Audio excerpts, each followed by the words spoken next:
या गोष्टीला आता बरीच वर्ष झाली आहेत. शाळेची घंटा झाली. गुरुजी वर्गात आले. आदल्या दिवशी गुरुजींनी मुलांना एक गणित सोडवायला दिले होते. वर्गात आल्याबरोबर गुरुजींनी मुलांच्या पाट्या बघायला सुरुवात केली. गुरुजींनी घातलेले गणित फार अवघड होते, त्यामुळे बहुतेक मुलांच्या पाट्या कोऱ्याच होत्या. 4-5 मुलांनीच ते गणित सोडवण्याचा प्रयत्न केला होता, पण ते त्यांना गणित सोडवता आले नव्हते.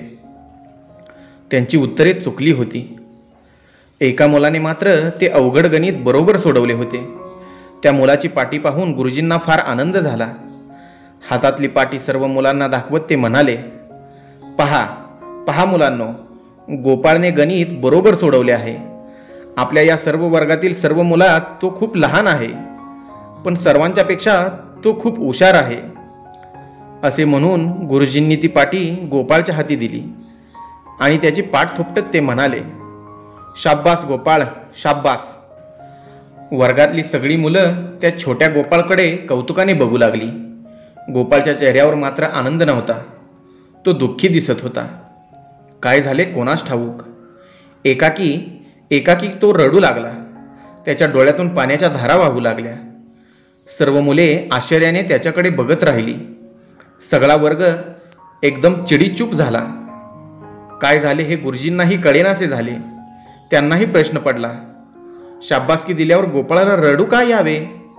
त्याच्याजवळ जाऊन प्रेमाने त्याच्या पाठीवरून हात फिरवत गुरुजींनी विचारले, गोपाळ, अरे गोपाळ, असे तुला रडायला काय झाले. कसे बसे आपले रडू आवरून गोपाळ म्हणाला, गुरुजी मला शाब्बासकी नको. गुरुजी म्हणाले, अरे तू एकट्यानेच गणित बरोबर सोडवले आहेस, तुला शाब्बासकी का नको म्हणतोस.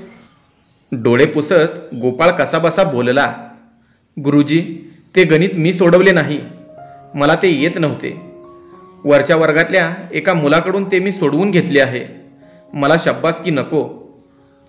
गोपाळचे हे उत्तर ऐकून गुरुजींनी त्याला जवळ घेतले.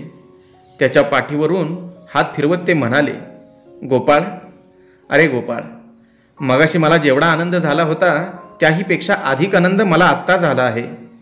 तू खरे बोललास, शाब्बासकी नको म्हणालास. असे कबूल करायला फार मोठे धैर्य लागते. मोठेपणी तू आपले व आपल्या शाळेचे नाव काढशील, मला खात्री वाटते. गुरुजींचे हे बोल पुढे खरे ठरले. खोटी शाब्बासकी नको म्हणणारा हा गोपाळ पुढे फार मोठा झाला. हा गोपाळ म्हणजेच भारतसेवक गोपाळ कृष्ण गोखले.